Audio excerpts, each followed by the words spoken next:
Hello horror fans and welcome back to the scariest channel on YouTube, Top 5 Scary Videos, the only place that you can find back-to-back dissemination of the dark underbelly of the paranormal world. As per usual, I'll be your host Jack Finch as we whir up the ancient VCR, brush off the crud from those dusty old tapes and gasp in horror at what unfolds and take a look at the top 5 scary cases investigated by Ed and Lorraine Warren, part 2.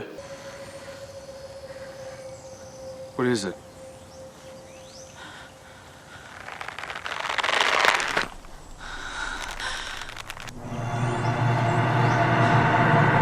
Thank you so much for the love that you guys gave to part 1 of this video. Kelly absolutely knocked it out of the park with her breakdown of Ed and Lorraine Warren's creepy casework. But hold on there, because there's still a little bit more that we couldn't quite squeeze into part 1. Before we begin, you know how it is. Hit that like button so you can make my day, and make sure to hit that subscribe bell so you can stay up to date with our latest and most terrifying uploads. Now, if you've ever heard of the New England Society for Psychic Research, then you're definitely on the right track, because perhaps the most prolific paranormal investigators of all time, Ed and Lorraine Warren, used this institution to spearhead their reportedly 10,000 paranormal cases throughout their demon hunting career. And while 10,000 might sound like an absolutely colossal number that we could break down and dive into for years to come, unfortunately there's only a handful of substantially evident cases left for us to discuss. So without further delay, jumping in at number 5, the trial of ARNE Cheyenne Johnson. Also known as the Devil Made Me Do It case, this is the first recorded court case in United States history that used demonic possession as basis for a defendant's claim that had ultimately resulted in the first-degree manslaughter of Connecticut man Alan Bono. It began with the Glatzel family after their 11-year-old son David had allegedly been possessed by a demonic beast who assaulted him in an attic.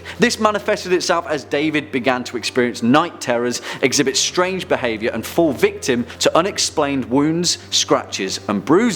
Of course, after calling upon the services of a Catholic priest and finding no resolution, the family contacted Ed and Lorraine Warren. Soon after, Lorraine witnessed a black mist around David, an apparent indication of demonic involvement, as well as red hand marks around his neck, a demon choking him. The Warrens attempted to perform 3 exorcisms on the boy, where during one attempt the demon spoke out and said that David's stepfather, ARNE Johnson, would commit a murder when the demonic host would go on to possess him itself. Well, that's exactly what happened, strangely enough, and ARNE Johnson was convicted of first-degree manslaughter and sentenced to 10 to 20 years in prison. He still maintains that he was possessed by a demon to this day, despite the court not believing so. Coming in at number 4, The Werewolf of London. Well, that's a title if I've ever heard one. Do you know anything about lycanthropy? The supernatural transformation of a person into a wolf? On the other hand, scientifically speaking, defined as clinical lycanthropy, a rare psychiatric disorder that involves the delusion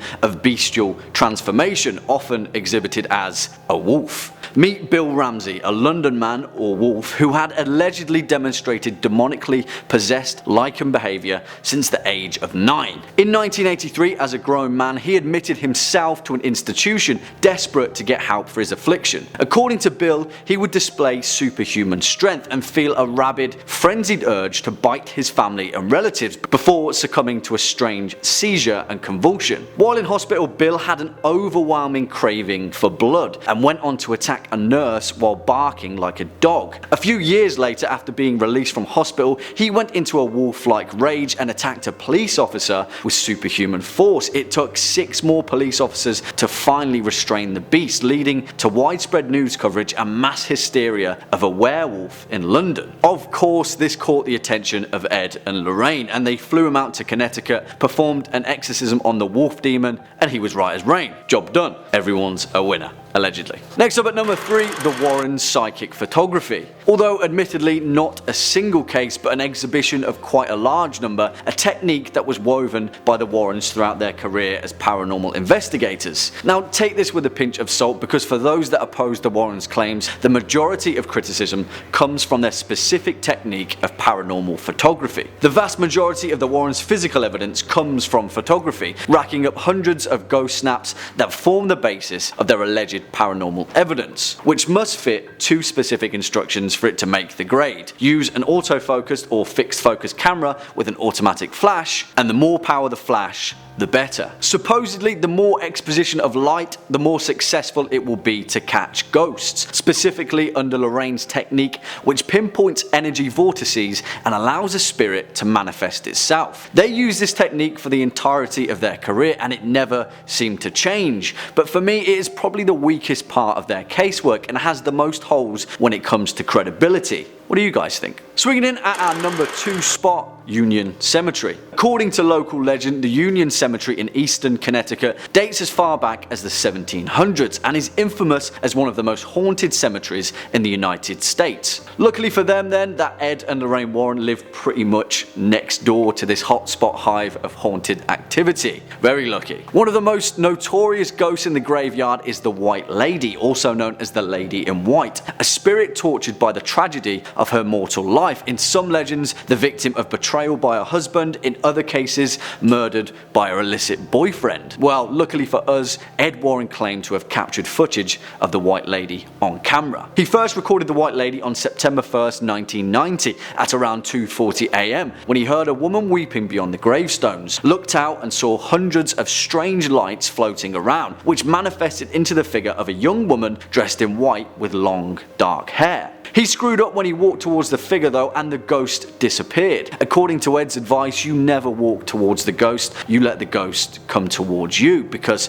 a human can change the molecular and magnetic field when a ghost is materializing. Useful. Well, sounds like crazy footage, right? Something to catch on camera. Well, unfortunately for us, Ed Warren refused to show evidence of this particular video, instead hoarding it for himself, despite urges for it to be analysed by the scientific community. And finally, coming in at our number 1 spot, the SNEDEKER house. This one is pretty messed up even when you remove the paranormal element. Otherwise known as A Haunting in Connecticut, which went on to inspire the Hollywood film of the same name, although Ed and Lorraine reportedly detested the film for its historical inaccuracy, claiming that so much more happened than what the film depicted. According to them, the real story involved the SNEDEKER family, who purchased their family home at a knockout price due to it serving previously as, wait for it, a funeral home and mortuary. Yeah, you're kind of just asking for it there really. Not only that, but there was also a graveyard outside. Take the hint.